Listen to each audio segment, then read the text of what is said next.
శతమానం భవతి.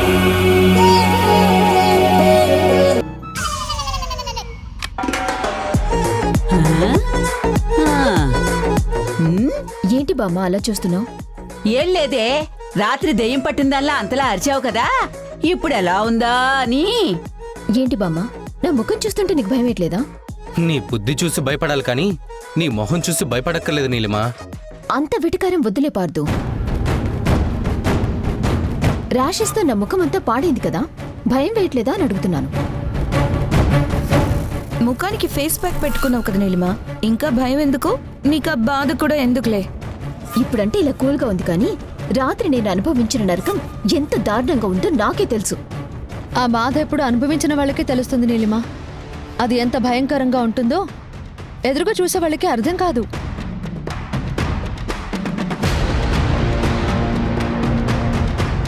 బాగా చెప్పేవే బాను. వీళ్ళ మావయ్య చేసిన పని అదే కదా. గోతికాడినకలా ఇంటికొచ్చాడు, తిన్నింటి వాసాలు లెక్క పెట్టాడు. అందుకే కదా బామ్మ ఇప్పుడు జైల్లో ఊసలు లెక్క పెడుతున్నాడు. ఎవరైనా మంచి చేస్తే అది వాళ్ళని ఎప్పటికైనా కాపాడుతుంది. ఎదుటి వాళ్ళకి చెడు చేస్తే అది ఏదో రోజు చెడు చేస్తూనే ఉంటుంది.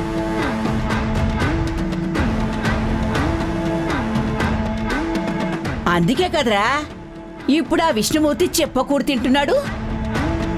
అయినా వెధవకి బుద్ధి రాలేదు. కారాగారంలో ఉన్న కంత్రి వేషాలు వేస్తూనే ఉన్నాడు.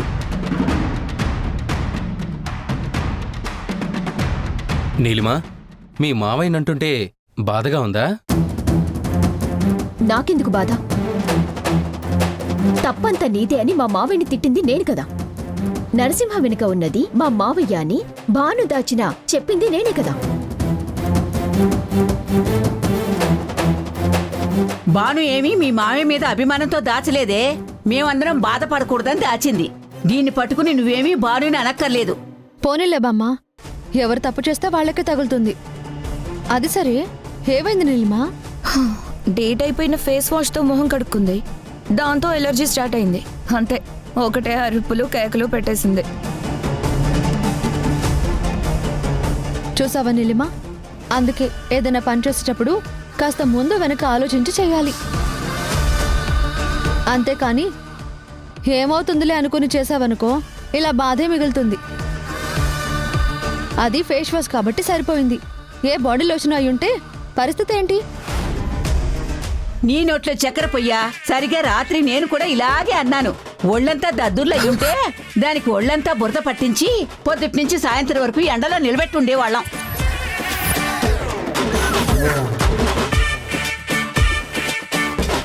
దెబ్బకి నీలిమా కరెంటు షాక్ కొట్టిన కాకిలా మాడిపోయి ఉండేది. ఇకనైనా ఒక పని చేసేటప్పుడు కాస్త ముందు వెనక చూసుకుని చెయ్యి. పదండి, ఆఫీస్కి రెడీ అవ్వాలి. హా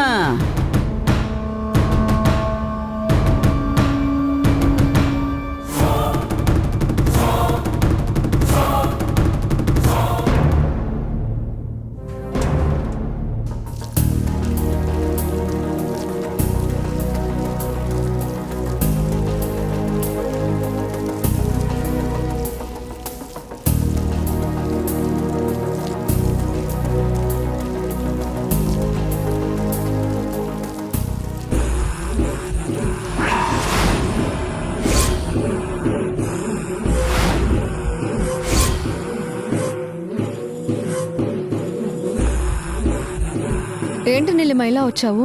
ముఖం కడుక్కుంటావా? ముఖం కడుక్కోవాలంటే నా రూమ్ లో వాష్రూమ్ ఉంది, అక్కడ కూడా వాటర్ వస్తున్నాయి. ఆ వాష్రూమ్ లో మొహం కడుక్కుంటేనే కదా నీ ముఖం ఇలా అయింది. మళ్ళీ అక్కడికి వెళ్ళాలంటే భయపడుతున్నావేమోనని డౌట్ వచ్చింది. భయపడవలసింది నేను కాదు భాను, నువ్వు. ఎందుకంటే తప్పు నీ వైపు ఉంది, నిజం నా వైపు ఉంది కాబట్టి. నేను భయపడుతుంది నేను చేసింది తప్పు అని కాదు, అది అత్తయ్య అర్థం చేసుకోలేరు అని, మళ్ళీ ఎక్కడ అపార్థం చేసుకుంటారో అని. అంటే ఆంటీకి తెలియలేదంటున్నావా? నీ తెలివితేటలతో ఎవరినైనా ఎలాగైనా మాయ చేస్తావు అంటున్నాను. మాటకి మాట బాగానే సమాధానం చెప్తున్నావు భాను. ఇదంతా చేసింది నువ్వే కదా. ఇదంతా అంటే నా ముఖం ఇలా అవ్వటానికి కారకురాలివి నువ్వే కదా. డేట్ అయిపోయిన ఫేస్ వాష్ తెచ్చుకున్నది నువ్వు, కళ్ళు నెత్తి మీదకెక్కి మొహం కడుక్కున్నది నువ్వు. నింద నా మీద వేస్తావేంటి? తెలివిగా మాట్లాడుతున్నాను అనుకుంటున్నావా? తెలివి తక్కువగా ఆలోచించుకో అని చెప్తున్నాను. నేనేం చేయక్కర్లేదు, కానీ అతి జాగ్రత్తగా ఉండే నువ్వు కూడా ఆ డేట్ని గమనించుకోలేదు. అంటే దాని అర్థం ఏంటో తెలుసా? ఎదుటి వాళ్ళని బాధ పెడితే ఆ భగవంతుడు ఆ బాధ నీకు కూడా చూపిస్తాడు అనడానికి ఇంతకన్నా నిదర్శనం ఇంకేం కావాలి? నీ మాటలతో చేతలతో నాకు అనుక్షణం నరకం చూపించావు. నా తప్పు లేకపోయినా నేను బాధపడుతున్నాను.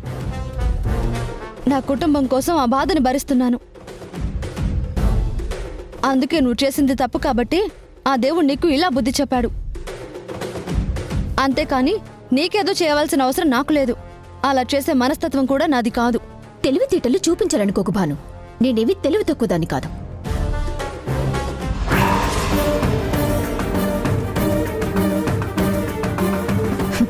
మీ అన్నయ్య వస్తున్నాడు, తర్వాత చెప్తాను నీ పని.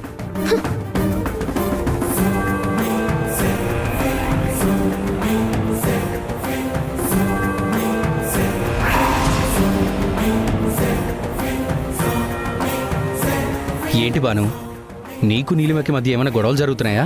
అదేంటన్నయ్య, అయినా నీకెందుకు వచ్చింది అలాంటి అనుమానం? చూడమ్మా, నా చెల్లెలుగా నువ్వంటే ఏంటో నాకు పూర్తిగా తెలుసు. అలాగే నా శత్రువు ఆ నీలిమ ప్రవర్తన ఏంటో కూడా నాకు బాగా తెలుసు. నేనొచ్చేసరికి నీలిమ మాటలాపి వెళ్ళిపోయింది. అప్పుడు మీ మధ్య రహస్యం ఉందని నాకు అర్థమైంది. అదేంటో చెప్పు. అదేం లేదన్నయ్య. జనరల్గా నువ్వంటే తనకి భయం కాబట్టి వెళ్ళిపోయింది. అంతేకాని నువ్వనుకుంటున్నట్టు అలాంటి గొడవలేం లేవు. హాస్పిటల్ టెర్రస్ మీద నీలిమతో మాట్లాడటం సీసీ కెమెరాలో నేను చూశాను.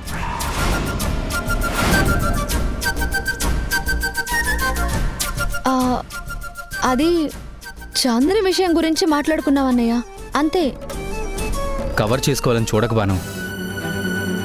అక్కడ సీసీటీవీలో మీరు మాట్లాడింది నేను వినకపోయినా నీలిమ నీతో ప్రవర్తించిన తీరు నాకు స్పష్టంగా కనిపించింది.